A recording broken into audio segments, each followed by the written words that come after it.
And for more on the China-ASEAN Foreign Ministers meeting, we are here joined in Beijing, Song Qingren, who is the unit chief of the Bay of Bengal Rim unit with the Institute of South and Southeast Asian and Oceanian Studies at the China Institute of Contemporary International Relations. That's quite a long title, I have to say. Well, complicated situation there in Southeast Asia. Also, we have in Singapore, Lin Ten-Wai, Adjunct Research Fellow at the National University of Singapore. Welcome, sir. In Boston, U.S., we are joined by Jim Walsh, Senior Research Associate at MIT's Security Studies Program. Welcome, sir. Let me start by asking you, Mr. Song, very briefly, if you can, how do you see the achievements made by Chinese State Councilor and Foreign Minister Wang Yi this time? It seems there's a long list of achievements with the ASEAN countries. Yeah, the first, I think we mainly focus on the COC, the draft of the COC, and now based on this draft, we are very directly to touch upon the negotiation of the details of the COC, and also I think it's not so far for us to see the final draft of the COC in the near future. Now, second, I think China-ASEAN have a consensus about the future vision about in 2030. So the next 50 years about. So we have the consensus to build a very bright future for our bilateral relations. Okay, a lot of good news, it seems, according to you. To you, Mr. Lim, what about that? The COC, just to explain to our viewers who do not necessarily that familiar with the term, that is a code of conduct in the South China Sea. We all know there are some territorial disputes, there are issues that needs to be worked out, and therefore countries between ASEAN and China have to come up with a draft to talk about the code of conduct. That's what we're talking about. Mr. Lim, this is so-called the final negotiating draft text. So to what extent will that pave the way for an eventual document? Do you see a timeline? The single draft of the COC is a very important document. Before the single draft was available, there were many different drafts on the Code of Conduct. This single draft consolidates all the points in the different drafts into a single document. That's why it's seen as a milestone in the negotiations between ASEAN and China over the South China Sea. The COC single draft will become the foundation from which future negotiations will take place. Of course, there will be more negotiations that will be needed. Yeah. It's going to be a complex process, but the single draft is the single most important thing in order for them to have a platform in which to jumpstart the negotiations. Now, there are also other more concrete measures that have been laid out as well. For example, the ASEAN countries and China have tested the hotlines between them, and the emergency hotlines between them over the related to the South China Sea. And so these are concrete things that contribute to the single draft. Right. So eventually, I think all stakeholders will come together and refer to this document for further negotiations. Eventually, we don't know when, it sounds like still, but Mr. Song, the Chinese Foreign Minister, State Councilor Wang Yi also said, if without outside interference, the process can be sped up. That's a direct quote coming from Foreign Minister Wang. To what extent can that be sped up? And under the current geopolitical situation, is it a possibility? Yeah, we hope so. This is the best way for bilateral negotiation. But now we can see that the situation is complicated because the U.S., Japan, even Australia, or even India, they want to involved in the South China issue to some extent, to a different extent. So this outside interference is an obstacle for China-ASEAN to reach the final and official version of the COC very quickly. Will that be an obstacle, Mr. Lim? I think those are two separate issues, because the single draft for the COC will now have to be between ASEAN and China. Right. As for the other issues, including the freedom of navigation operations, that will depend on other factors and other negotiations. We will have our American guests to comment later when we move further into the conversation. Let me ask you a little bit more about the China and the ASEAN countries.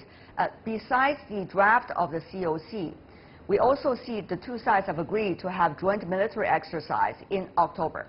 Meanwhile, there's going to be the leaders' meeting, which is called the 10+1, meaning ASEAN countries plus China, in the month of November. So there seems to be a whole series of interactions that could happen at different levels on different fields. Mr. Lim, what does that mean? How is that compared to China-ASEAN relations, let's just say last year or the year before last? Are we seeing hope of improving ties? First of all, the exercises between ASEAN and China is very important. In fact, there are two sets of exercises. The first set will be taking place in early August. This is called the Tabletop Maritime Naval Exercise. It is going on right now. So this is between ASEAN countries and China. And the second one would be in the October, and that will be at the field itself. So this is very important because this is a single most important confidence-building measure between ASEAN navies and the Chinese Navy.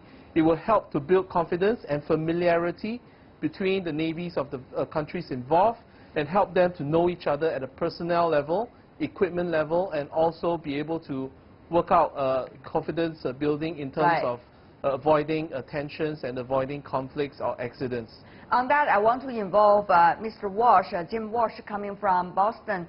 Mr. Walsh, we see Chinese Foreign Minister, State Councilor Wang Yi met Pompeo. They two discussed.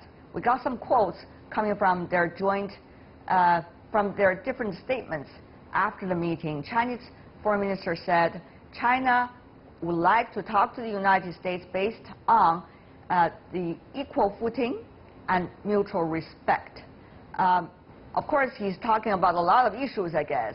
Mr. Walsh, how do you see China and the United States in this region? Trade, geopolitics, military, regional issues with neighboring countries.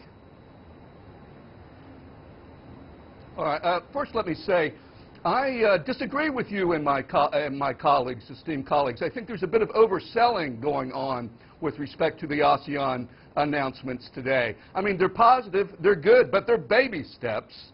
We may look back 20 years from now and think they're important, but there is no text. There's a misleading language here that suggests that we have a text. We really don't have a negotiated text. The negotiations begin now, and within ASEAN, we talk about ASEAN as if it's one country when it's 10 very different countries. Vietnam has a very different point of view than Cambodia. And while it's great to see these confidence-building measures, I'm totally in favor of confidence-building measures. There are military exercises only insofar as they involve the navies. They're really about sort of rescue and search and incidents at sea. They're not military exercises as we would traditionally call them. Again, all good, but I think there's some exaggeration going on here. This is the very tip, the very beginning of a process. It's not the middle, and it's certainly not the end. Now, as far as the U.S.-China relationship goes, you know, let me just, when you said that, Mr. Walsh, let me have the Chinese colleague to respond to what you have just said, because it seems that you are having very different concepts here. Mr. Song, very briefly from you. No, I think China, now the South ASEAN countries are worried about the China and the U.S. and China competition in this region. So they want China and U.S. have how to say good competition, not confrontation. Right. So they want to keep good relations with both China and the U.S. Not to want to see trade wars or trade conflicts or other kind of geopolitical confrontation. Right. Yeah. But Mr. Song, what about the draft that Mr. Walsh was talking about? He doesn't believe it's a real draft, and you said it is. And it's significant. What do you say? I think we should be patient and to see the achievements to step by step, because these talks this negotiation of COC has been for several years. Right. So this text is a milestone or very important step for China-ASEAN to reach the final and official version of COC. Yeah. Mr. Walsh, Pompeo, the Secretary of State, said today during his meeting with the Chinese Foreign Minister, and also afterwards, he talked about United States as a Pacific power, and he talked about the United States is going to emphasize a lot on the relations with the ASEAN countries, so-called centrality in a way. Meanwhile, it is no secret the U.S. is working on the so-called Indo-Pacific strategy, whether it's military budget or when it comes to trade and military relations. So, Mr. Walsh, what is the desire of the United States in the region? Is it really to counter the influence that China has had, or the interactions China has had with many of those in the region? It sounds like. Well, I think certainly there are elements in the U.S. government who have that view, that they see a rising China and they want to counter it. I think other people in the U.S. government have a different point of view, that it's about maintaining peace and stability, international waterways, and managing the political relations. I think when it comes to U.S. strategy in the Pacific, ASEAN, is important. Pompeo made an announcement about a small amount of money it plans to invest. But at the end of the day, the sort of top tier when it comes to U.S. strategy in the Pacific really focuses on its treaty partners, Japan, South Korea, Australia, the traditional allies that it has had for a decade. So that's really where most of the attention, most of the focus is. ASEAN is important to the U.S., but I think the other countries I named are more important to the U.S. Well, Mr. Lim, of course, within ASEAN countries, there are different people looking at the issue between China and the United States differently, but the biggest fear, as far as I understand, is being caught in between these two powers. And the trade war is not going to be an easy thing for any of these countries in the ASEAN region. Mr. Lim, at this point, what is the best way for ASEAN to maintain a balance and therefore not to add fire to any side or to bet on any side? Mr. Lim. ASEAN has been maintaining strong relations with traditional partners like US, Japan, and the EU. Since the foundation of ASEAN, they have been working with Japan, US, and EU very closely. At the same time, ASEAN is also outreaching to emerging powers like China and India, especially with China in the Belt and Road Initiative, and also with India in several initiatives. And so ASEAN is trying to outreach to everyone, and therefore it is known as the ASEAN centrality. Right. Prime Minister Modi, in his recent speech in Shangri-La Dialogue, has also mentioned ASEAN's centrality. And in that sense, ASEAN is trying to maintain peace, prosperity by working with all the parties concerned, traditional partners and also emerging powers, and also other middle powers in the region. That just sounds beautiful, but as you may know, the Singaporean Prime Minister, during his public speech at the ASEAN meeting, has already talked about the fear among ASEAN countries to be caught in between the United States and China. And today, the news just came out that after the United States have threatened move from 10% to 25% tariffs on $200 billion goods coming from China, China has also decided to slash tariffs on $60 billion of goods coming to China. So you see, when you start war of trade, none could be the winner, and yet once it started, it's very hard to come to an end of all the so-called economic warfare. Having said that, though, Mr. Walsh,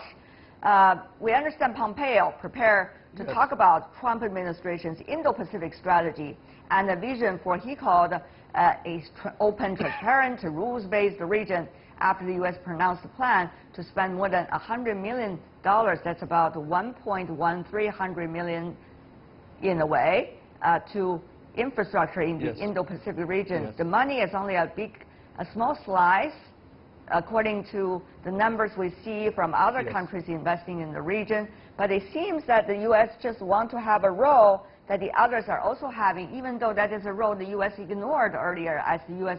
withdrew from the TPP, and also the U.S. do not necessarily work that much with the region. Mr. Walsh. Yes, well, I agree that the $113 million is a small drop in the bucket, but it's not for development projects like you might have from a bank. It's basically a small amount of money to try to leverage private money and to improve what is really more technical infrastructure so that the ASEAN countries can bring greater private investment. But I agree, it's a small amount of money. I would say, to go back to your earlier question, you know, what can ASEAN do? I don't think it can do very much. It's a bunch of smaller countries that are caught in the middle. You know, obviously, if they have any influence, they would try to get the U.S. and China not to have a trade war, but they don't have the influence. They're sort of victims in all this. If this I'm not sure whether the ASEAN countries have the influence. I hope it doesn't go. Nor does the other countries around the world, but rather President Trump. He has the influence. That's the thing that he does not want to do. Yes, I agree. He wants to start a trade war. He wants to continue that trade war, make everybody a loser. That's what he wants to do. Having said that, though, let's talk about China and ASEAN countries even further. China and ASEAN countries remain active interactions, and Malaysia, for example, is one of the key players in the region. 93-year-old Prime Minister Mahathir Mohamad won unexpected election victory in May, and earlier last month he said he will visit Beijing in August to renegotiate terms for China-backed rail and gas pipeline projects in Malaysia worth more than $22 billion. Mr. Song, I want to tap into your expertise. Of course, Chinese Foreign Minister, State Councilor Wang Yi already met with Mr. Mohamad. And the thing is, what's going to happen during Mr. Mahathir Mohamad's visit in August? That is a very interesting issue. How will the two sides come to an agreement about the next stage of blueprint? Yeah, I think on the one hand, just we see the news that Mahathir met Mr. Wang Yi. He said that Mahathir said that China-Malaysia relations are still friendly, and he is looking forward to visit China even soon. And also he will talk about with China official leaders about some big projects. Second, I think we don't worry so much about this big projects, the destiny. I think there will be some adjustment, new bargaining and new negotiations, and new adjustment of big projects. But I don't think all of the big projects between China and Malaysia will be cancelled. This is my point. I see. And Mr. Lim, you have some views also, even though you're coming from Singapore. I'm sure you've been observing that issue for quite some time. Briefly. There are three important points here.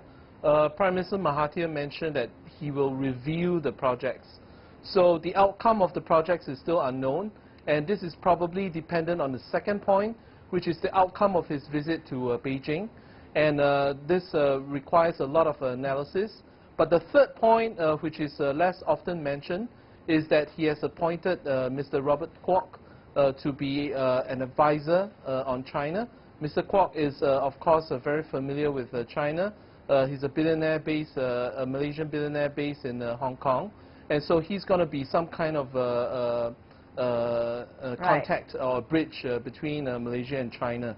So we need to sort of see the configuration of all these factors, particularly the upcoming meeting between Prime Minister Mahathir and the Chinese leadership, to know the direction in which the review of the project is going. Of course, when that happens, we're going to bring to our audience worldwide. Thank you so much for the three of you for being with us.